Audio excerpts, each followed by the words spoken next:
Hello everyone, my name is Jitendra Kumar, Faculty of Civil Engineering and welcome to the YouTube channel of Engineering College Badmer. So students, आज के lecture में हम पढ़ने वाले हैं हमारे रिलीज रिएक्शंस के बारे में, ठीक है, internal joints and release reactions.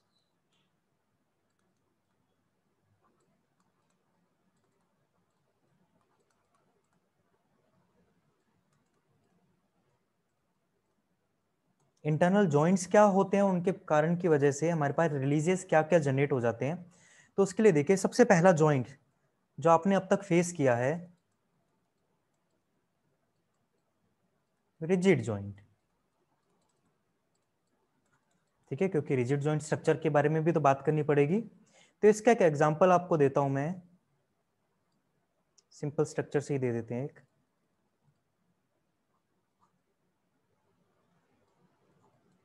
एक सिंपल सा पोर्टल फ्रेम बनाया मैंने, जिसके ऊपर किसी रीजन से स्वे लग रहा होगा, ठीक है, कोई भी फोर्स जनरेट हो रहे हैं। तो इसकी अगर मैं डिफ्लेक्टेड शेप बनाऊं, बाय रेड कलर में इसकी क्या बनाने की कोशिश कर रहा हूं, डिफ्लेक्टेड शेप, ठीक है। पॉइंट्स दे देते हैं A B C and D, ये बी डैश हो जाएगा, ये सी डैश हो जाएगा, ओके। उसके बाद अगर आपको कोई पूछ ले थीटा ए एंड ये डी है, थोड़ा सा इरेज करके इसे फिर से बना देता हूं मैं, this one point is D. अगर आपसे कोई थीटा ए और थीटा डी की वैल्यू पूछ ले तो बच्चों आप कितनी बताओगे, डायरेक्टली जीरो, क्योंकि फिक्स सपोर्ट है, जो चाहे 2D केस हो चाहे 3D केस हो, वो क्या करेगा, सारे के सारी जगह रिस्ट्रेन वहां प्रोवाइड करने वाला है, यानी कि उसमें क्या करेगा, वो किसी भी डायरेक्शन मोशन नहीं करने देगा। उसी की वजह से तो फिक्स सपोर्ट पर हमारे पास 3 रिएक्शन आ रही है, तो ना तो यहाँ पर थीटा आने वाला है, ना डेल्टा एक्स, ना डेल्टा वाई कुछ आने वाला है, ठीक है। यहाँ पर एट दी सपोर्ट है, तो थीटा थीटा डी तो हो जाएगा जीरो। उसके बाद रिजिड जॉइंट की खासियत क्या है कि जितना उसमें एंगल उस जॉइंट के बीच में बिफोर द डिफॉर्मेशन था, आफ्टर द डिफॉर्मेशन भी उसके बीच में कितना एंगल रहने वाला है, सेम रहने वाला है। क्या जूम कर लीजिए, 90 डिग्री था, तो आफ्टर डिफॉर्मेशन भी कितना होगा, 90 डिग्री। अब इसी खासियत की वजह से यहां क्या हो जाता है कि ये जो एंगल आ रहा है और ये एंगल आ रहा है इस सपोर्ट के थ्रू, इनकी वैल्यू भी क्या हो जाती है कि ये मान लीजिए कि ये एंगल था थीटा बी सी और ये एंगल था थीटा बी ए, तो इस एंगल की वैल्यू भी यहां पर इस पॉइंट के रिस्पेक्ट में क्या हो जाती है, theta B C equal to theta B A, यानी कि इक्वल वैल्यू हो जाती है, ठीक है। तभी तो वहां पर जितना भी एंगल चेंज हो रहा है वो सेम आएगा, ओके। तो इस जॉइंट को हम बोल देते हैं रिजिड जॉइंट। इसके अंदर, इस जॉइंट के अंदर इंटरनल रिएक्शन, अगर मैं बात करूं internal reaction at rigid joint या फिर जॉइंट नंबर बी, तो 2D केस में मेरे पास कौन कौन सी रिएक्शन जनरेट हो जाएंगी, उन रिएक्शन का नाम क्या हो जाएगा, एक तो जनरेट होगा एक्सियल फोर्स, ठीक है, एक जनरेट होगा मेरे पास शीयर फोर्स, और एक जनरेट क्या हो जाएगा मेरे पास, बेंडिंग मोमेंट। यानी कि एक रिजिड जॉइंट कोई भी रिलीज खुद की तरफ से वहां नहीं देते, ठीक है। यानी कि इसकी तरफ से आने वाली जो रिलीज होने वाली है, कि किसी भी इन फोर्सेस को रिलीज कर दे, तो वो होने के चांसेस नहीं है। तो यहाँ पर ना तो एक्सियल फोर्स जीरो होने वाला है, ना शीयर फोर्स, ना बेंडिंग मोमेंट जीरो होगा, ओके। नेक्स्ट टाइप के जॉइंट के बारे में पढ़ते हैं। ये रेड कलर में मैंने इसकी क्या दिखाई है, डिफ्लेक्टेड शेप। कई बार कॉम्पिटिशन एग्जाम में अगर इजी एग्जाम हो तो उसके अंदर रिफ्लेक्टेड शेप का क्वेश्चन भी पूछ लेता है। चलिए नेक्स्ट जॉइंट की बात करते हैं हम, internal hinge. Next joint is my internal hinge. Wait, again मैं स्ट्रक्चर सेम ही लूंगा समझने के पर्पज से। या काम करते हैं, थोड़ा सा इसको बड़ा बनाने की कोशिश करते हैं ताकि आपको समझाने में मुझे थोड़ी सी आसानी हो जाए,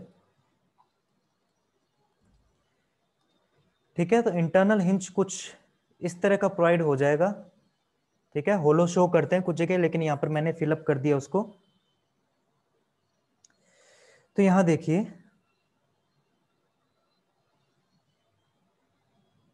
इसकी डिफ्लेक्टेड शेप बनाते हैं हम।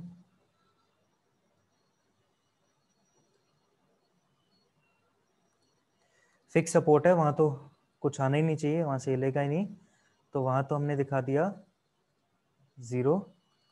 सही नहीं बनी थोड़ी सी,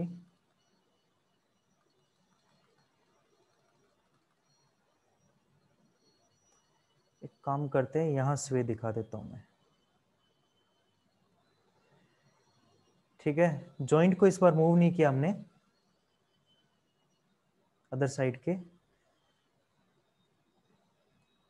ओके, तो इस जॉइंट की स्टडी की। अब रिजिड जॉइंट के अंदर क्या था, ये जो इनिशियल एंगल था, ठीक है, और इसके बीच का एंगल था, ये तो दोनों थे सेम। ठीक है, ये दोनों क्या थे, सेम। लेकिन इंटरनल जॉइंट हिंज की क्या खासियत रहती है कि ये एंगल है, बीच वाला एंगल, ये सेम नहीं रहेगा। ठीक है, पिछली बार तो क्या आ रहा था, ये जो दो एंगल बन के आ रहे थे मेरे पास, अगर सपोर्ट्स का नाम दूं A B C and D, तो जो दो एंगल बन के आ रहे थे, थीटा बी ए ये वाला एंगल था, और थीटा बी सी ये वाला एंगल है। दोनों की वैल्यू क्या आ रही थी यहां पर, same in the case of rigid joint.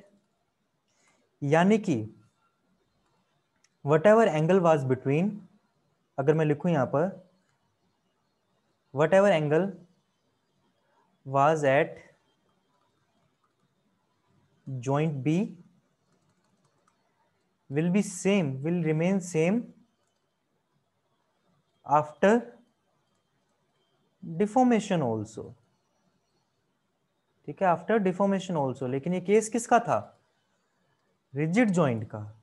लेकिन अब तो क्या आ गया हमारे पास, हिंज आ गया, यहाँ पर इंटरनल हिंज आ चुका है। तो इंटरनल हिंज के अंदर आपको अगर बताना हो तो ये एंगल सेम नहीं रहने वाला, यानी कि जो थीटा बी ए आएगा, ये थीटा बी सी के इक्वल बच्चों नहीं रहने वाला है यहाँ पर। ठीक है, थीटा बी ए की वैल्यू थीटा बी सी के इक्वल नहीं रहेगी। यानी कि इस हिंज ने क्या कर दिया, यहाँ पर मोमेंट को रिलीज कर दिया। ठीक है, मोमेंट रिलीज कर दिया, यानी कि यहां पर आने वाले जो बेंडिंग मोमेंट की वैल्यू हो जाएगी इस पॉइंट के ऊपर कितनी हो जाएगी, 0 एट जॉइंट बी। तो ये खासियत हो जाती है इंटरनल हिंज की। बीम के अंदर भी मैंने आपको एग्जांपल से बताया था कि इंटरनल हिंज कुछ किस तरह का दिखाई देता है, इस तरह से, जैसे आप ऊपर लोड लगाओगे तो डिफॉर्मेशन जो इसका होगा डायरेक्ट, ये डिफ्लेक्टेड शेप बन जाएगी इसकी।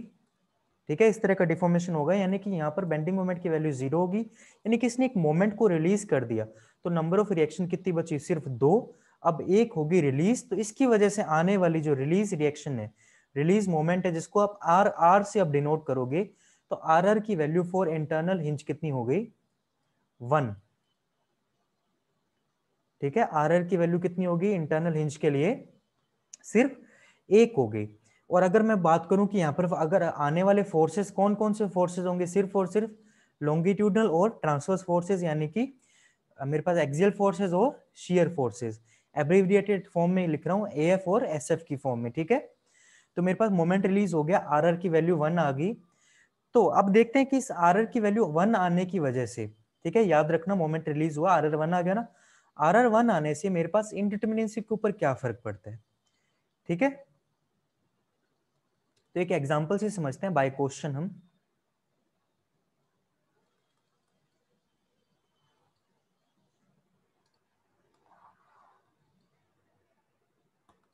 ओके,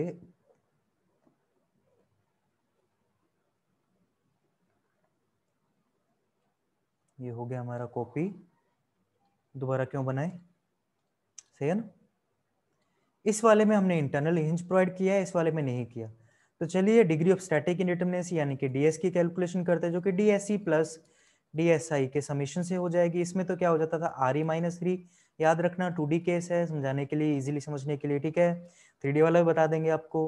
आर ई माइनस 3 कर दिया, और इंटरनल क्या होता था, 3m माइनस 3j माइनस 3 या 3c कट, सो एक भी नहीं दिख रहा, 0 आ जाएगा इंटरनल स्टैटिक इंडिटरमिनेंसी।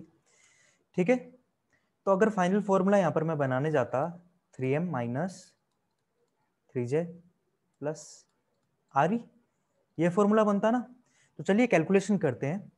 यहां पर क्या हुआ, 3m मोमेंट कितने हो गए, और मोमेंट के मेंबर कितने हो गए, मेंबर कैलकुलेशन करूं 1 2 3 मेंबर, 3 3 9, जॉइंट्स कैलकुलेशन करूं 4 जॉइंट 1 2 3 4, सपोर्ट्स वाले जॉइंट को भी इंक्लूड करते हैं, नोट करके लिख देना।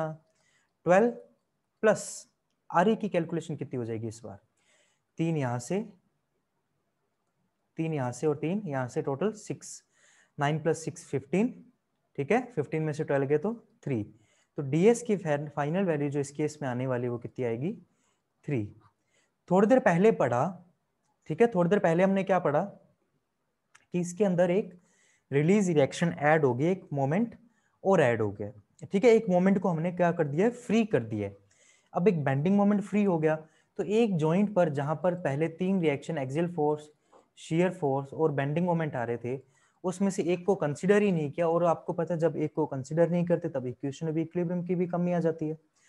तब उसके लिए अब जो फाइनल फॉर्मूला हमारे पास बन के आएगा वो क्या बन के आ जाएगा बच्चों, ds का देखिए, ठीक है, इसी को मॉडिफाई कर रहा हूं, 3m minus 3j plus R E minus R R, जहां पर आर आर मेरी क्या है, रिलीज्ड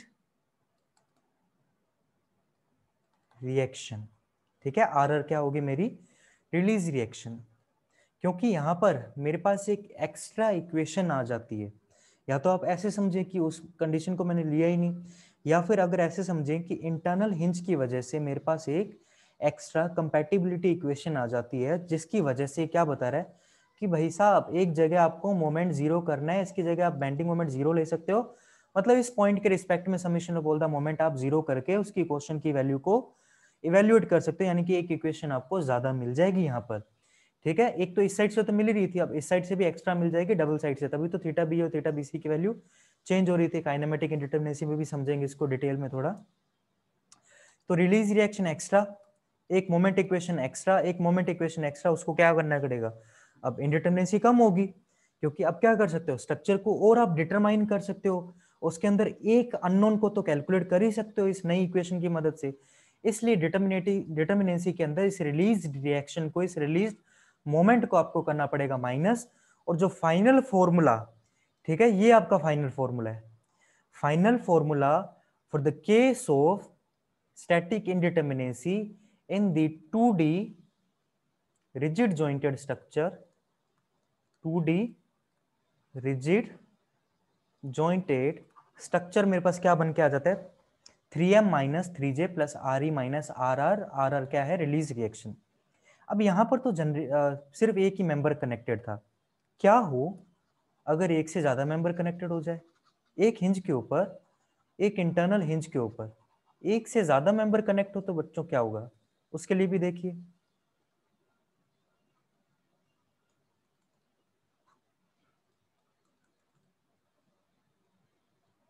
इस बार स्ट्रक्चर बना दी ये, और इंटरनल हिंज लगा दिया यहां, ठीक है।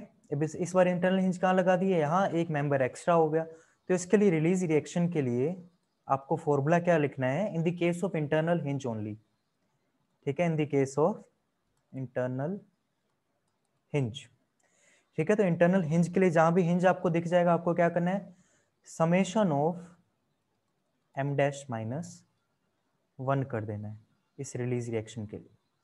अब इस m डैश का मतलब क्या है, इस m डैश का मतलब है, इसे इरेज करके यहां लिख देता हूं मैं, ये तो समझ गया आप, नोट डाउन कर लिया होगा आपने, पोज करके कभी भी नोट डाउन कर सकते हैं। अरे मिट जाओ, ठीक है। इस m डैश का मतलब क्या हो जाता है, number of members connected to that internal hinge, ठीक है, जितने नंबर ऑफ मेंबर उस हिंज से कनेक्टेड होंगे उनको सबको लिखना है, उसमें से एक को माइनस कर देना है, क्योंकि एक के लिए तो हमारे पास फोर्सेस ऑलरेडी थे, ठीक है, उसमें भी एक्स्ट्रा इक्वेशन थोड़ी दे के आ रहा है वो, तो कुछ किसके लिए इक्वेशन दे के आता है, नए मेंबर्स के लिए। जैसे पहले सिर्फ इंटरनल हिंज से कितने मेंबर कनेक्टेड थे, 2 मेंबर कनेक्टेड थे, तो बाय दिस फॉर्मूला हमारे पास एक नई इक्वेशन आनी चाहिए रिलीज रिएक्शन। देखिए 2 - 1 1 आ रही है, जो कि हमने 1 पिछली बार किया था, पिछले केस में आर आर की वैल्यू 1 निकाली थी, लेकिन इस बार इस सेकंड जॉइंट के लिए ये वाला जो जॉइंट आपको दिख रहा है इसमें नंबर ऑफ मेंबर कितने हैं 3, तो इसके लिए तो इक्वेशन ऑलरेडी अपने पास आती थी। नया रिलीज इसने कहाँ किया, एक तो यहाँ दूसरा यहाँ पर, ठीक है। तो दो इक्वेशन बाय कैलकुलेशन आपको करनी हो तो यहाँ भी कर सकते हो, बाय फॉर्मूला करनी हो तो नंबर ऑफ मेंबर 3 रखो, 3 - 1 2 हो जाएगा, उस 2 को यहाँ पर रख के रिलीज रिएक्शन की वैल्यू 2 रख सकते थे, लेकिन फाइनल फॉर्मूला तो अभी भी यही रहेगा। तो याद करना है जिनको, उनके लिए फॉर्मूलाज क्या आ जाएंगे, एक तो ये वाला और दूसरा ये वाला। तो ये था final case for 2D trusses, ठीक है। क्या हो जब 3D केस आ जाए, ठीक है। 3D केस में इंटरनल हिंज के लिए रिलीज रिएक्शन आरआर की वैल्यू क्या होगी, तो उसके लिए फॉर्मूला सिंपल सा आप लिख लीजिए, समेशन ऑफ, फॉर्मूला क्या बन के आएगा हमारे पास 3, थोड़ा आई थिंक ज्यादा थिक यहां पर लिखा जा रहा है, फॉर्मूला बन जाएगा 3 m-1 समेशन। समेशन इसलिए क्योंकि जरूरी नहीं कि एक ही हिंज हो, बहुत सारे हिंजेस हो सकते हैं, इंटरनल हिंजेस आपके पास, जैसे कि यहाँ पर 2 हिंजेस दिखा रखे हैं, तो इसके लिए फॉर्मूला अलग लगाइए, इसके लिए अलग लगाए, उससे अच्छा एक बार करके, जैसे यहाँ पर मान लीजिए कि 2D का केस था, ठीक है। 2D केस में जॉइंट नंबर इसको बोल देते हैं ए, इसको बोल देते हैं बी। फॉर जॉइंट ए आपको करना है m-1, नंबर ऑफ मेंबर है 2, 2 - 1 करके लिख दिया। उसके बाद आपको जॉइंट बी के लिए लिखना है, तो आप क्या कर दोगे, अगेन m-1, इस बार मेंबर है 3, 3 माइनस करके लिख दिया, तो रिलीज रिएक्शन की फाइनल वैल्यू इस तरह से आप दिखा दोगे, ठीक है। कितनी हो जाएगी, 1 + 2 3 हो जाएगी यहाँ पर, ठीक है, in this case.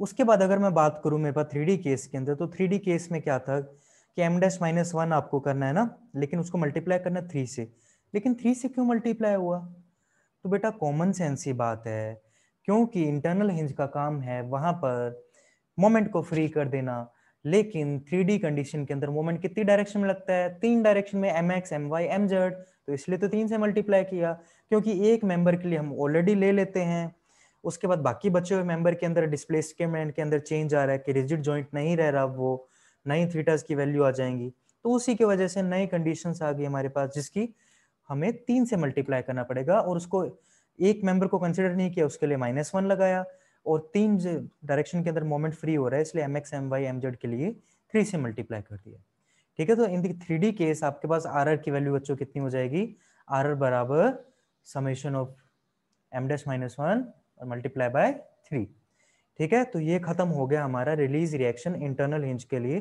3D case के लिए। वो 3D केस में अगर आपको स्टैटिक इंडिटरमिनेंसी का फाइनल फॉर्मूला बनाना हो तो कैसे बनाओगे, ds is equal to 6m - 6j plus re minus rr,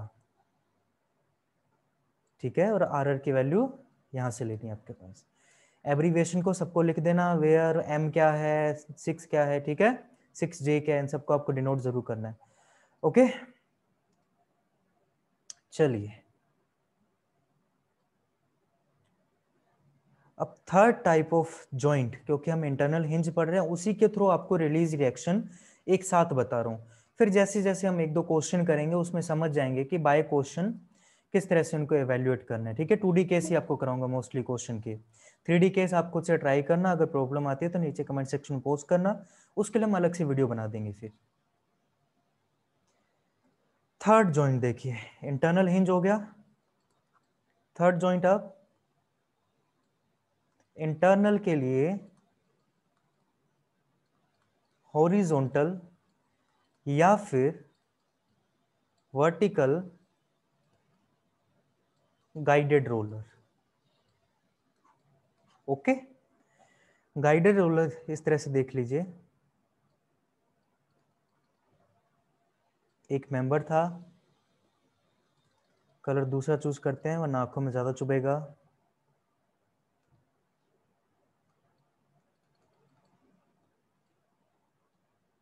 एक मेंबर इधर से आ रहा था, एक मेंबर कैंटिलीवर का इधर से आ रहा था, दोनों के बीच में हमने क्या प्रोवाइड करा दिया, vertical guided roller. Internal roller नहीं प्रेजेंट कराया, अभी गाइडेड रोलर प्रेजेंट करवाया है। गाइडेड का मतलब किसी एक डायरेक्शन के अंदर पर्टिकुलर गाइड कर दिया है हमने, जैसे कि हमारे ड्रोर जो दराजें होती है ना, उसमें से आप बाहर निकालते हो ड्रोर, सिर्फ एक ही डायरेक्शन में खुलते हैं, ऐसे ऐसे थोड़ी कर सकते हो उनको, ठीक है, वो तो टूट जाएंगे, ज्यादा फोर्स लगाओगे तो। ट्रिवियल अगर उसके अंदर कंडीशन रही, ट्रिवियल कंडीशन अगर याद आ रही हो, तो फिर तो भाई कुछ ही नहीं कह सकते, किसी भी चीज को हिला सकते हो आप तो, ठीक है। यहाँ पर गाइडेड है, आप क्या करोगे, इस तरह से वर्टिकल फोर्स लगाओगे तो इसमें तो मोशन आ जाएगा, ठीक है। जो डेल्टा वाई है वो इक्वल टू जीरो नहीं होगा। जब आपको पता है delta Y equal to zero नहीं होगा तो इक्वल जीरो कौन हो जाएगा, हमारा शेयर फोर्स, क्योंकि ट्रांसवर्स डायरेक्शन के अंदर जीरो कौन होता है, मेरा शेयर फोर्स। तो यहाँ पर सिर्फ और सिर्फ जो फोर्सेज आएंगे, नंबर ऑफ फोर्सेस कितने आएंगे मेरे पास, एक्सियल फोर्स और bending moment in the case of vertical guided roller condition. Roller नहीं बोल रहा हूँ, वर्टिकल गाइडेड रोलर बोल रहा हूँ, इंटरनली प्रेजेंट कराया। उसके बाद अगर रिलीज रिएक्शन की बात करता आर आर, तो यहां से मेरे पास कितनी आती, सिर्फ और सिर्फ एक, ठीक है, और वो भी कौन सी, शेयर फोर्स वाली। चलिए, अब वर्टिकल गाइडेड रोलर प्रोवाइड कराया, इसी तरह से आपको हॉरिजॉन्टल गाइडेड रोलर भी प्रोवाइड कराना पड़ेगा।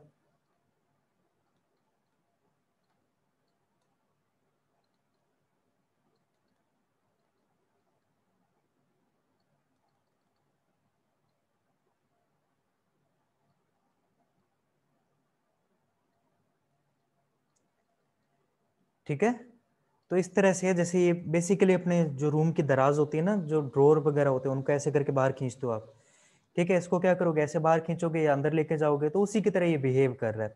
तो बेसिकली ये मेरा क्या होगा, एक तरह की दराज। इसमें आप देख रहे हो हॉरिजॉन्टल डायरेक्शन है, हॉरिजॉन्टल में कौन फ्री होता है, एक्सियल डायरेक्शन, यानी कि डेल्टा इस एक बार जीरो नहीं होने वाला, मोशन कर जाएगा हॉरिजॉन्टल डायरेक्शन में, और जहां मोशन कर जाएगा वहां रिस्ट्रेन नहीं आएगा, क्योंकि हॉरिजॉन्टल डायरेक्शन में होता है एक्सियल, इसलिए इसमें इस बार जीरो कौन होगा, axial force will be zero in the case of horizontal guided roller condition. और release reaction horizontal guided roller के कंडीशन में पर कितनी आ जाएगी, 1 आ जाएगी। और अगर मैं फोर्सेस की बात करूं, इस बार फोर्सेस कौन कौन से आएंगे, तो कौन से, शेयर फोर्स और बेंडिंग मोमेंट। ये थे हमारे गाइडेड रोलर। क्या हो अगर मैंने इंटरनल रोलर ही प्रेजेंट करा दिया, तो फोर्थ नंबर का जो जॉइंट है वो पढ़ू मैं,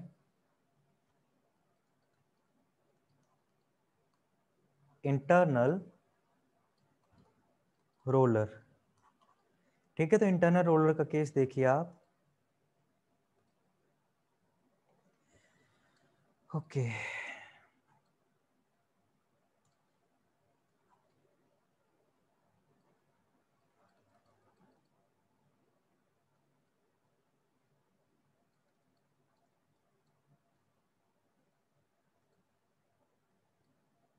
ठीक है, रोलर है तो हिंज जरूर होगा, कुछ इस तरह से। तो इस बार देखो जीरो कौन कौन हो रहा है, एक तो मेरा जीरो हो रहा है मोमेंट यहां से, ठीक है, इस पॉइंट पर मोमेंट जीरो हो जाएगा। दूसरा कौन जीरो होगा, यहां से हॉरिजॉन्टल डायरेक्शन के अंदर मोशन कर जाएगा, तो मेरी horizontal direction axial force zero हो जाएगा। तो इस बार एक्सियल फोर्स भी जीरो हो रहा है, बेंडिंग मोमेंट भी जीरो हो रहा है। तो एक इंटरनल रोलर के ऊपर रिलीज रिएक्शन आपको कितनी दिख रही है बच्चों, 2, ठीक है। कौन कौन सी, एक्सियल फोर्स जीरो होने की और बेंडिंग मोमेंट जीरो होने की, यानी कि इस बार डेल्टा एक्स जीरो नहीं होने वाला और थीटा जीरो नहीं होने वाला, ठीक है, थीटा एक्स, अगर इसको एक्स सेक्शन मानते हैं आप तो, ठीक है। नॉर्मल थीटा लिख दो, ये सपोर्ट के ऊपर, सपोर्ट का नाम एक्स लिया इसलिए मैंने थीटा एक्स लिख दिया, ओके। और फोर्सेस कौन से आएंगे, तो कौन सा फोर्स रहेगा, सिर्फ और सिर्फ ये ट्रांसफर कौन सा कर सकता है। अगर मैं बात करूं फोर्स को ट्रांसफर करने की, तो ये जो इंटरनल रोलर हमने प्रेजेंट कराया है will transfer shear force only, ठीक है। कि मतलब अगर आप इसके अंदर इस तरह से shear फोर्स लगाते हो इस साइड में, तो वही यहां पर ट्रांसफर होगा। अगर मोमेंट लगाओगे तो मोमेंट ट्रांसफर नहीं होगा, हॉरिजॉन्टल रिएक्शन लगाओगे तो हॉरिजॉन्टल रिएक्शन यहां पर ट्रांसफर नहीं होने वाली। कौन ट्रांसफर होगा, सिर्फ और सिर्फ shear फोर्स, यानी कि इसमें कौन सा फोर्स आएगा, shear फोर्स। फोर्सेस आने की मैं इसलिए बता रहा हूं क्योंकि ट्रांसफर कौन से होंगे, जो रेड कलर में मैंने ऐसे लिखे हैं ना, इसके ऊपर प्रेजेंट कौन से फोर्सेस हैं, वही उस सपोर्ट के थ्रू, उस हिंज के थ्रू, उस इंटरनल जॉइंट के थ्रू आगे ट्रांसफर होने वाले हैं। यहाँ पर रिलीज रिएक्शन होगी 2, नंबर ऑफ फोर्सेस जीरो हो गए 2, यानी कि रिलीज रिएक्शन उसकी वजह से जीरो 2 है ये हमारे पास। और लेकिन ट्रांसफर मोमेंट यानी कि उसके ऊपर प्रेजेंट फोर्स कौन सा है, शेयर फोर्स ओनली। अगर यहाँ पर शेयर फोर्स होता तो यहाँ पर भी उसकी वैल्यू ट्रांसफर हो जाती डायरेक्टली, ठीक है, वो बीच में जीरो नहीं होने वाली। लेकिन अगर आप मोमेंट्स यहाँ पर लगाते तो मोमेंट इस पॉइंट पर जीरो हो जाता। ओके, वो इस सपोर्ट से यानी कि हमारे लेफ्ट हैंड साइड से इस इंटरनल हिंज के to the right hand side वो ट्रांसफर नहीं हो पाएगा। कौन कौन ट्रांसफर नहीं होगा? एक्सियल और बेंडिंग मोमेंट, इसका भी थोड़ा ध्यान रखना। नेक्स्ट देखें, ठीक है, पिन और हिंज तो एक ही बात है, पिन और इंटरनल हिंज एक ही बात है, ठीक है। अगर अकेले पिन्स की बात कर रहे हैं तो हम आर्टिकुलेटेड स्ट्रक्चर की बात कर रहे हैं, और अगर रिजिड यूनिटेड में आ रहा है तो वो इंटरनल हिंज बन जाते हैं वहां पर। Last but not the least for today, एक लिंक बता देता हूँ। जनरली लिंक को मैंने इतना देखा नहीं है, कहीं क्वेश्चन में पूछते हैं, लेकिन फिर भी बताना यहाँ पर हमारा फर्ज बनता है।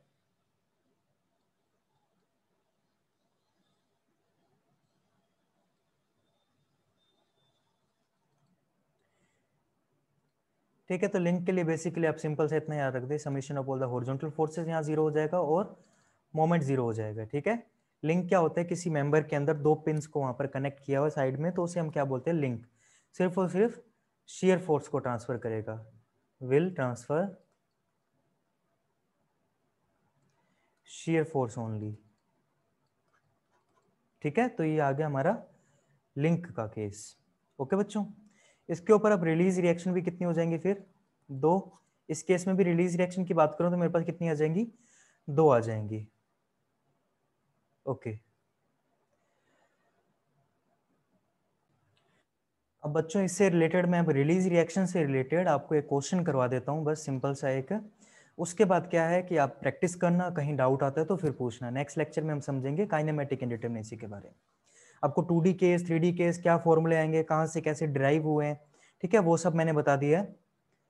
उसके बाद वेट ए मिनट, बस एक क्वेश्चन कर रहे हैं सिंपल सा, रिलीज रिएक्शन को यूज कैसे करना है, ठीक है। 2D फ्रेम के लिए बता रहा हूँ, आप सेपरेट क्वेश्चन लगाना बहुत सारे, कहीं डाउट आता है तो पूछिएगा।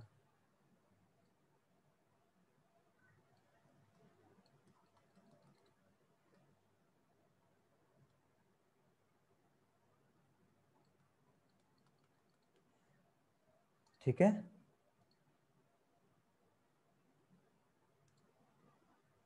इस तरह की स्ट्रक्चर थी, इसकी डिग्री ऑफ स्टैटिक इंडिटरमिनेसी निकालनी तो बड़ी आसान, लेकिन इस बार क्या कर दिया मैंने? दो इंटरनल हिंज प्रोवाइड करा दिए, ठीक है। तो फॉर्मूला हमारे पास क्या निकालना है डिग्री ऑफ स्टैटिक इंडिटरमिनेसी का?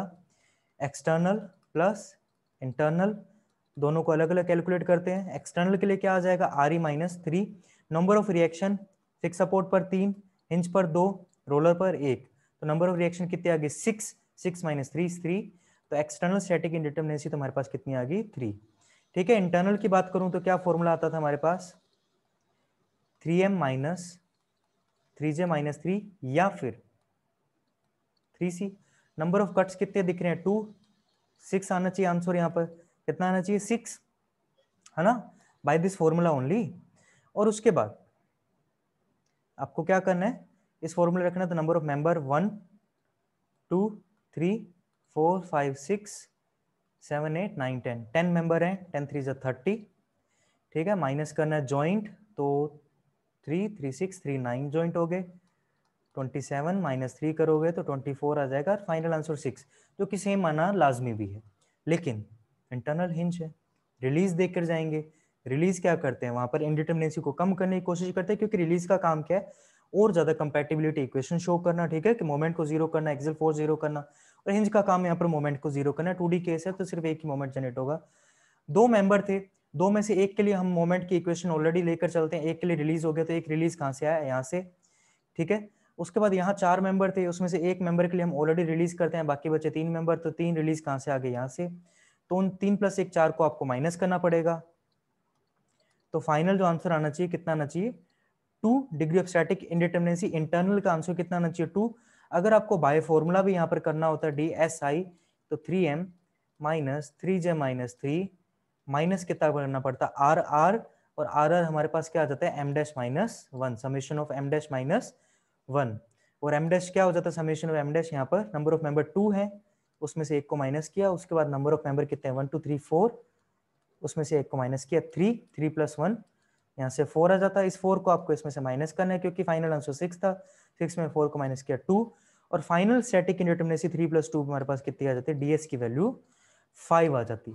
तो कुछ इस तरह से बच्चों आपको क्या करना है, यूज करना है डिग्री ऑफ स्टैटिक इंडिटरमिनेसी में रिलीज रिएक्शन का। ठीक है, ये थे रिलीज रिएक्शन या फिर इंटरनल, आप इनको जॉइंट्स बोल देते हो। इनका काम करना है एक्स्ट्रा कंपैटिबिलिटी इक्वेशन प्रोवाइड करना। ठीक है, तो होप सो आपको समझ आ गया होगा। स्टैटिक इंडिटरमिनेसी का हमारा टॉपिक ऑलमोस्ट खत्म हो चुका, क्योंकि मेरा जो मकसद है वो है आपको बेसिक समझाना। नंबर ऑफ क्वेश्चन यहाँ पर करवाता जाऊँ।